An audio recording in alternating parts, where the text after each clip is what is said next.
started last year making that a point of emphasis, and I think, they can only take another step in that direction. Ended up winning 29 out of 41 home games last year. 29 and 12 at home and 23 and 18 on the road. So Walker Kessler on the free throw line. Won every Defensive Player of the Year award there was to win in college basketball last year, because at Auburn, Kessler averaged 4.6 block shots per game. He catches inside and misses that shot attempt. Walker Kessler was second in all of Division I in block shots last year. Only 7'5" Jamarian Sharp at Western Kentucky had more blocks than Walker Kessler did per game last year. And I saw Western Kentucky play North Texas a couple of times in Conference USA. Jamarian Sharp, not bad. Moved well for a guy who was 7'5". I watched a lot of North Texas basketball, Devin. I'm all about it. It's okay. So 7'5", is he as good as a prospect as the Victor? No. He's not out there shooting threes and shooting step backs and one-leggers. He's not doing that. No. He's all right for the Western Kentucky Hilltoppers, but yeah, he's not Victor. But who is? Not many. Yeah, I mean, that was some eye-opening stuff a couple of weeks ago. Not often that early October basketball becomes must-watch, must-see TV, but that darn sure was.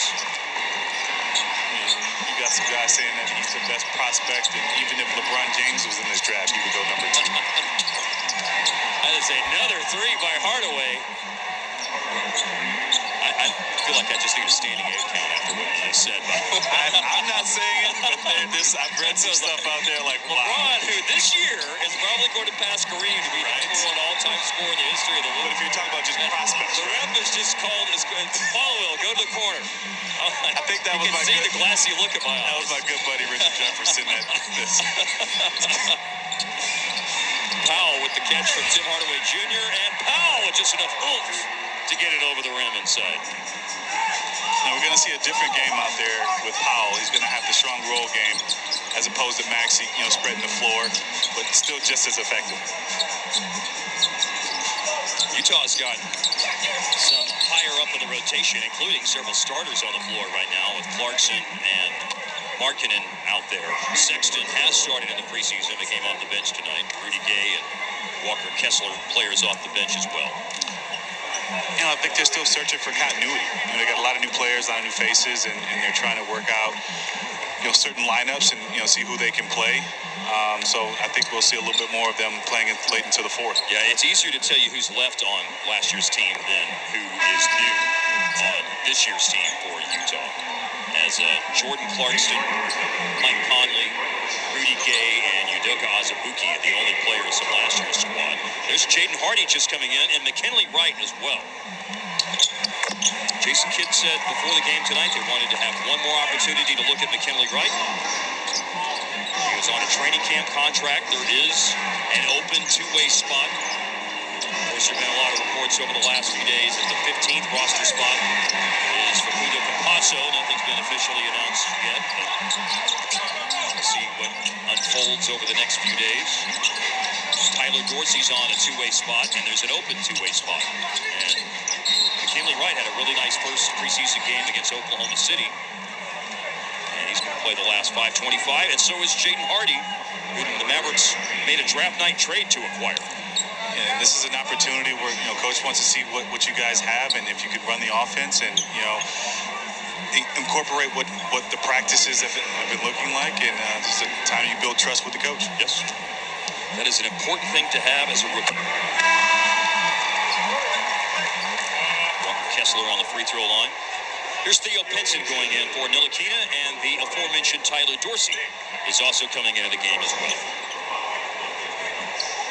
Dorsey trying to follow in the footsteps of a player like P.J. Tucker, who started in the NBA and then went to Europe and then reestablished his career in the NBA. Dorsey played a couple of years with the Hawks and Grizzlies and then went to Maccabi Tel Aviv for 2 years. And last year, shot almost 40% on threes in all competitions for Olympiakos in Greece. And he really had some eye-popping performances for the Greek national team during Eurobasket this summer. Here's Kessler running the floor. However, there's there's also been a foul called off the ball, I think. You got a Kessler basket, and then you had an off-the-ball foul involving an and one involving Theo Pinson. No, it's Kessler who was fouled. I'm sorry.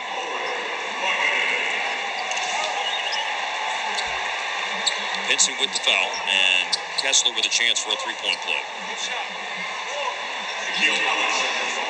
It's Theo, who joined the Mavericks during the Omicron surge last year, when every team had to sign multiple players to 10-day hardship contracts, and 3 10-day hardship contracts turned into a place on the team all year long, and then being re-signed in the offseason. Jaden Hardy with the pass, that's turned over. Powell knocks the ball away on Sexton's pass intended for Walker Kessler, but really late whistle for foul on Powell. And with the Mavs over the limit, some free throws are coming Utah's way here. You know, Dallas built a 16-point lead here in the fourth quarter, but it's shrunk to 10 and could shrink some more. And Jason